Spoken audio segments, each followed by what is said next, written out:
Salut YouTube, bienvenue dans cette nouvelle vidéo. Aujourd'hui, nous allons trier et classer tous les livres que j'ai lus pendant l'année 2024. « 2024, c'est une année pendant laquelle j'ai lu 27 livres et on va tous les passer en revue en les classant dans 4 catégories. Je vous présente ça dans un instant.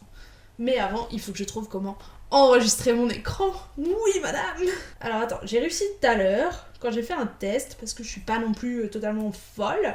Alors, j'avoue que j'aurais aimé lire plus, mais bon, écoutez, qu'est-ce que vous voulez que je vous dise, là? Et voilà, je crois que si je ne me rate pas, la vidéo est en train de commencer. Mesdames et messieurs, nous passons en mode podcast. Comme vous pouvez le voir à l'écran, s'affiche la vidéo imblairable, genre 4 catégories. Est-ce que j'en suis toujours d'accord? Forcément, la catégorie des coups de cœur. Je devrais même la renommer les pépitas. Ouais, attendez. Vas-y, j'essaye trop d'oublier qui je suis, moi. On n'appelle pas ça des coups de cœur sur cette chaîne, on appelle ça des pépitas. Je le mets même en capital d'imprimerie, tu vois. Pépitas.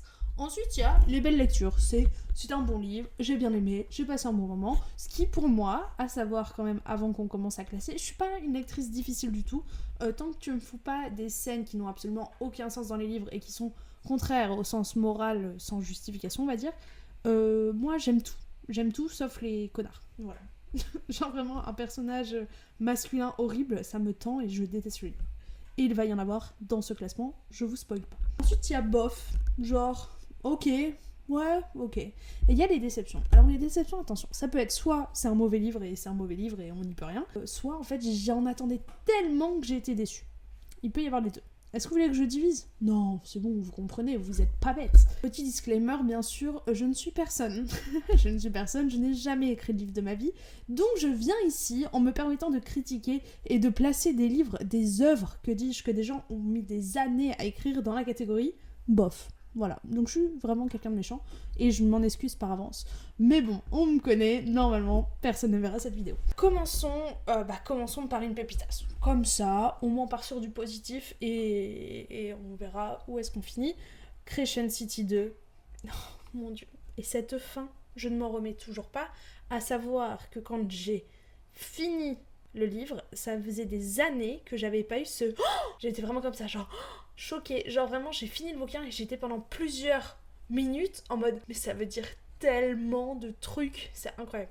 Donc en vrai je mens, ça m'est arrivé pour un autre livre, mais l'autre livre on m'avait prévenu, alors Crescent City on m'avait pas prévenu et c'était tellement sorti de nulle part, mais en même temps ça faisait tellement sens et j'étais choquée qu'elle décide de faire ça que j'étais trop contente, bien évidemment. Ensuite on a Fan Squad qui a été une belle lecture, mais j'aurais peut-être dû faire une catégorie genre surprise. Fan Squad, ça a été une très bonne lecture et surtout une surprise, ce que je viens de dire en fait. Dans le sens où je pensais que j'avais pas trop kiffé ce livre. Je l'avais pris parce que c'est du C.S. Quill et l'année dernière j'ai lu les 4 premiers tomes de Campus Driver que j'avais adoré, mais vraiment adoré. Et du coup, je voulais lire un peu ce qu'avait fait l'auteur. Et au début, je pensais que ça allait vraiment partir sur une romance très plan-plan, en mode une fan, une star et tout. Et en fait, c'était très sympa. La fille va cacher pendant une grande partie du roman qu'elle est fan de ce groupe. Et du coup, j'ai trouvé ça assez cool.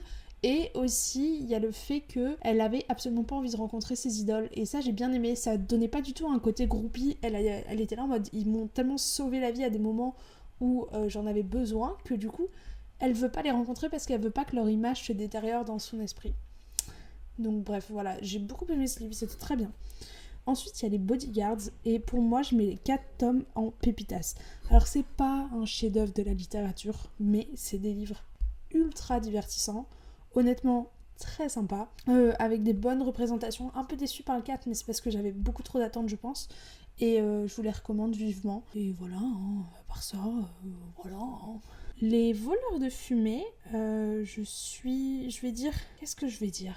Ah, c'est dur, les voleurs de fumée. En fait, il faut que je vous mette dans le contexte. Ce livre-là, j'ai envie de le lire depuis des années. Vraiment des années et des années. Sauf que, allez savoir pourquoi, je savais que je le lirais pas au moment où j'allais l'acheter. Du coup, je l'ai jamais acheté. Et je me suis toujours dit, tu le liras en poche. Tu le liras en poche, tu le liras en poche. Le livre est sorti enfin en poche en mai ou avril dernier. Et donc, j'ai lu le tome 1 quand il était en poche. Et j'ai passé un bon moment, j'ai bien aimé mon livre. On va le mettre dans belle lecture. J'ai vraiment passé un bon moment, j'ai bien aimé. C'est une fantaisie comme on les aime, avec plein de points de vue, très médiéval. très sympa, très très sympa, tout l'aspect fumée de démons et tout. Mais je m'attendais à plus. Je sais pas, il m'a manqué quelque chose. Et du coup, je me suis dit que j'allais pas continuer la série. Je préfère rester sur un bon tome 1 que de me forcer à lire la suite et que j'aime pas. Mais dites-moi quand même si jamais vous aviez pas trop aimé le tome 1, mais que par la suite ça s'améliore tellement qu'il faut y aller, ou si j'ai pas été emballée par le 1, ça vaut pas le coup que je continue. J'attends vraiment vos réponses, s'il vous plaît. Ensuite, on va avoir Twisted Love et Twisted Games. Et là, c'est des livres que j'ai absolument haïs. Et j'en ai lu 2. En fait, je voulais lire Twisted Love dans un peu ma quête des livres BookTok, pardon. Et j'ai absolument détesté le personnage masculin de Twisted Love qui était... Ah, je l'ai détesté, il était horrible, très autoritaire, pas misogyne, mais bref, j'ai pas aimé. Sauf qu'on me dit, tome 2, c'est sur une princesse et son bodyguard. Oh, les gars, c'est mon péché mignon. C'est un peu comme les romances dans le hockey, genre c'est 2 trucs, tu me dis ça. Alors par contre, le jour où la princesse elle fait du hockey et que son bodyguard il est l'entraîneur du coach, alors là, je meurs. Je me liquéfie. Bref, du coup, j'ai lu le 2, ou pareil, personnage masculin que j'ai détesté. Donc, j'ai décidé de pas remettre le couvert pour le 3 et le 4. Mais vraiment, le 2, je l'ai fini en ultra diagonale parce que j'en pouvais plus. Je n'en pouvais plus. Ensuite, parlons de Good Girl Complex de Elle Kennedy, qui a été une belle lecture. Pas un coup de cœur, mais c'était une bonne romance que j'ai lue au moment où j'en avais besoin, pendant l'été, quand j'étais à Londres, justement, je crois, et c'était vraiment très sympa. Donc, belle lecture. You Deserve Each Other a été une très grande déception. Genre, vraiment, très grande déception. On n'arrête pas d'en parler sur cette chaîne, j'ai l'impression, de ce livre, parce que quand je vous en ai parlé, beaucoup d'entre vous ont aimé ce livre, parce qu'en fait, ça parle de la romance une fois qu'il n'y a plus la romance. C'est-à-dire que on va suivre un couple qui s'apprête à se marier, et sauf qu'en fait, comme il y a un contrat de mariage, aucun des deux finalement n'a envie de se marier. C'est ce que j'avais compris du résumé. Aucun des deux n'a envie de se marier, et du coup, ils vont commencer à se faire des crasses pour que l'autre annule le mariage avant eux et doivent rembourser les frais engendrés. Je pensais que c'était ça. Dans les faits, on n'a que le point de vue de la fille, ce qui est très troublant parce qu'on se dit que peut-être qu'elle s'imagine beaucoup de choses, peut-être que le garçon ne pense absolument pas la même chose qu'elle. Il n'y a pas de contrat de mariage, elle pourrait le quitter à tout moment, c'est juste qu'elle a peur. Et en fait, t'as envie de leur dire, asseyez-vous autour d'une table, parlez, quoi. Parlez. Et du coup, ça m'a gavé. Donc, je l'ai abandonné et beaucoup d'entre vous, pareil, n'ont pas été très convaincus. Love Theoretically. Non, belle lecture. C'est le tome 2 de Love et Hypothesis qui, lui, par contre, a été une pépitas. C'est 2 livres d'Ali Hazelwood qui ont lieu. C'est des romances, en fait, dans tout ce qui est univers un peu scientifique. Franchement, c'est très sympa. Love Theoretically, c'était bien. Franchement, c'était bien. C'était pas... Il y a eu quelques petites actions qui m'ont un peu dérangée, mais sinon c'était très bien. Meurtre et Charlotte aux fraises. Ça, c'était une bonne lecture. C'est les enquêtes d'Anna Swensen que j'aime beaucoup. C'est des petites romances. En fait, c'est des Cozy Mystery. Voilà, Cozy Mystery. C'est un peu la seule saga de Cozy Mystery que je fais. J'avais fait les Agatha Raisin, mais j'ai lu que le premier, je crois, en audio. Et en même temps, elle est pâtissière, et du coup, vous avez des recettes. Bref, honnêtement, très sympa. Si vous en cherchez une et vous ne saviez pas quoi faire, faites celle-ci, elle est top. Force Wing, big pépitas celui-là, mais vraiment, c'est trop bien. Vous l'avez vu passer partout. J'ai le tome 2 à lire que j'ai eu à Noël et j'ai trop hâte. Et c'est trop cool. Et il y a des dragons, et c'est une école de dragons, et il y a des combats, des arènes et tout. Bref, c'est génial. Allez-y. Mais c'est moi, on n'a rien à mettre dans Bof. Qu'est-ce qu'on peut mettre dans Bof? My Body. Ah ouais, tiens, My Body de Emilie Ratajkowski que je n'ai pas fini. J'ai lu la moitié de ce livre, mais j'estime qu'il m'a pris tellement de charge mentale que c'est comme si je l'avais fini. En gros, c'est un essai de non-fiction sur la vie de Emilie Ratajkowski, donc écrit par elle-même, et tout le rapport au corps et comment elle a été hyper sexualisée depuis son plus jeune âge. Et c'est un écrit en fait qui m'a énormément dérangée. Mais pour moi, du coup, ça veut dire que c'est la réussite un peu du livre aussi. Mais j'avais beaucoup de mal en fait à confronter les paroles de la personne avec l'image qu'elle renvoie encore aujourd'hui sur les réseaux sociaux. Et voilà, mais il y a plein de choses qui sont très chamboulantes et... Chamboulantes ? Ouais, on va partir sur ce mot-là, d'accord. Donc honnêtement, je conseille de le lire. Je le garde dans ma bibliothèque parce que c'était un... Est-ce que je le laisse en bof du coup ? En fait... ça n'a pas été une bonne lecture. Ça m'a dérangée, ça m'a mise mal à l'aise et tout. Mais est-ce que justement, c'est pas ça qui est une bonne lecture ? Quelque chose qui va provoquer des émotions chez quelqu'un, vous voyez ? Je pense que je vais quand même le laisser dans les bofs, par souci de... J'ai pas assez de livres dans la catégorie bof. Je rigole. Mais aussi parce que, honnêtement, j'ai pas aimé mon livre. Ouais, j'ai pas vécu un bon moment. Voilà. On va rester là-dessus, sur l'expérience utilisateur. Ensuite, j'ai Perfect World, qui est un manga, je ne m'en rappelle absolument pas, donc on va le mettre dans bof. Parce que si c'était bien, je m'en rappellerai. Voilà, j'en ai 5 autres à lire, qu'il faut que je lise, parce que comme ça me permettrait de commencer l'année déjà avec 5 livres lus. C'est un pas de plus vers les 50 livres lus cette année, que je n'arrive pas à faire depuis plusieurs années. The Bright and the Pale, je vais le mettre dans belle lecture, parce que ça a été une énorme surprise. Je l'avais mis dans ma pile à lire du Challenge Romantasy, et un soir, je l'attrape... et je le lis. Genre sur plusieurs semaines, hein, mais en fait, au moment où je l'attrape, je suis là en mode, bon, au pire, je lis un chapitre et j'arrête. Et j'étais embarquée, je l'ai lu. Ça n'a pas été un livre formidable, je ne lirai absolument pas la suite. Ça m'a divertie et en fait, j'étais tellement heureuse de sortir ce truc que j'avais depuis des années dans ma pile à lire et que honnêtement, je n'avais pas un haul parce que le livre est magnifique, c'est une édition spéciale Fairyloot, tu vois. Et là, de me dire que je l'ai lu, j'étais trop fière de moi. The Queen of Nothing, je vais le mettre en pépitas, mais pas juste pour ce tome-là, parce qu'en vrai, je pense que c'est le moins bon des 3 de la saga du Prince Cruel, mais en fait, toute la saga, pour moi, c'est une saga coup de cœur, donc je le mets là-dedans. Emily Blaine, je veux passer tous mes Noëls avec toi, je crois que c'est un truc comme ça. Je vais le mettre dans belle lecture. Ouais, belle lecture, ça me paraît bien. J'aime beaucoup les romances de Noël de Emily Blaine. Maintenant, je m'en fais une chaque année. Seulement une romance de Noël chaque année et c'est une de Emily Blaine. C'est un choix que j'ai fait et comme ça je ne serai jamais déçue. Donc c'est top.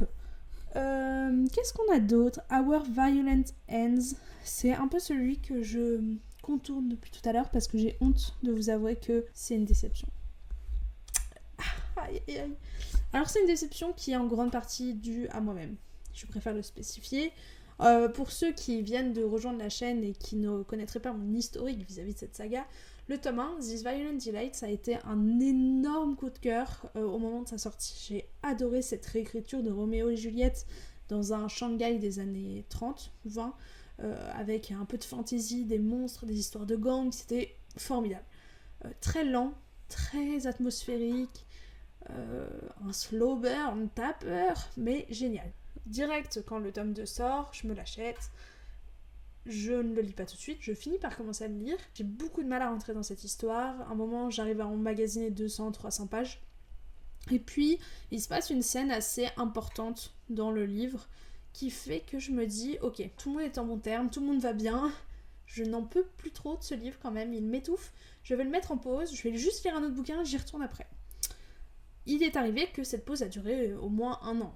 Voilà, mais je me rappelais toujours l'histoire, donc j'étais là en mode c'est pas grave. Parce qu'en fait, quand j'ai repris le livre en fin d'année, là j'ai une vidéo qui va arriver qui sera moi qui essaye de finir mes livres avant la fin de l'année. Et ce livre en fait partie et j'ai souffert. Le martyr. C'était drama queen au possible. Mais c'est-à-dire que c'était vraiment compliqué. Très compliqué. C'est lent, c'est répétitif, les actions, c'est un coup on y va, on revient, finalement on y retourne, et puis en fait, nanana.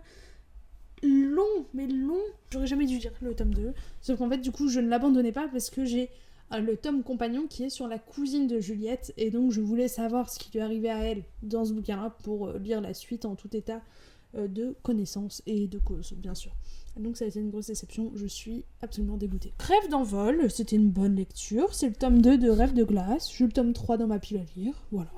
Suite à venir très prochainement, abonnez-vous à la chaîne pour avoir le point de lecture correspondant. Icebreaker, bah j'en parlais des romances de hockeyeurs tout à l'heure, c'était un coup de cœur, c'était trop bien. Ah, coup de cœur ? Ah non, pas coup de cœur. Coup de cœur ou pas coup de cœur ? Non, pas coup de cœur. Je confonds avec The Cheat Sheet. The Cheat Sheet, c'était vraiment un coup de cœur, c'est trop bien, mais j'ai eu l'année d'avant. Icebreaker, très bonne lecture, je recommande. Magnolia Parks, bof. Bof, très addictif, un peu dérangeant. Des personnages secondaires absolument inutiles. Ouais, non, je vais le mettre en bof, sauf que le problème c'est qu'au moment où j'étais là en mode c'est trop bien, ça se lit trop vite, allez, j'ai acheté le tome 2 et le tome 3.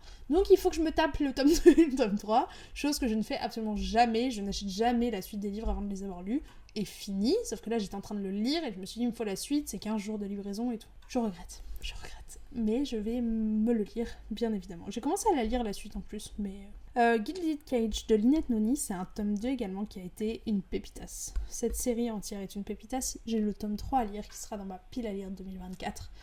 C'est absolument splendide, incroyable, que dis-je, phénoménal. Vraiment, c'est trop bien. C'est un peu comme Force Wing. Je trouve que c'est des fantaisies comme ça qui te laissent... Il y a tellement d'action, c'est génial. The Pumpkin Spice Latte, je pense que je vais le mettre dans bof. Parce que c'est bien, mais c'est pas fou non plus.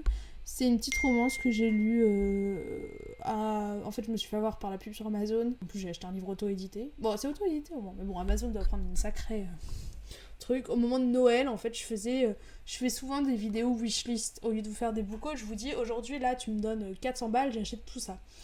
Et du coup, j'ai cherché des livres, et c'est vrai, je suis désolée, mais c'est la vérité. Le moteur de recherche Amazon est ultra bien fait pour te suggérer des bouquins qui correspondent à ce que tu es en train de regarder. Et donc, je fais beaucoup de wishlist sur Amazon, qui me permettent même des fois, je l'envoie à mes amis pour juste qu'ils sachent qu'est-ce qui me donne envie en ce moment. Enfin, mes amis, ma famille plutôt. Et bref, et du coup, The Pumpkin Spice Latte a fini par m'attirer. Je me suis dit, bah, vous savez quoi, c'est l'automne, machin. Je crois qu'à un moment, j'avais un examen ou un rendu. Je m'étais dit, bah, tu finis ce rendu et tu te l'achètes. Voilà comment on a fini ici.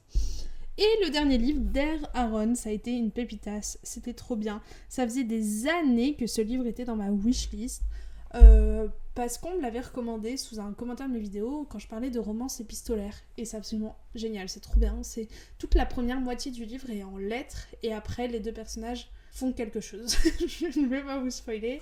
Et du coup, après, on suit cette histoire-là. Et c'est trop cool. Et c'est du Mariana Zapata, qui est une grande autrice de romance que je n'avais pas encore lue. J'étais trop contente de la découvrir en 2024. Voilà pour toutes mes découvertes de cette année. J'espère que cette vidéo vous aura plu. N'hésitez pas à me dire, vous, ce qu'il en est de votre... je sais pas, vos pépitas de cette année. Et est-ce que... Ah, mais taisez-vous! Est-ce que vous avez eu des déceptions particulières? Voilà, je vous fais plein de gros bisous. Je vous dis à très bientôt dans une prochaine vidéo. Ciao, ciao!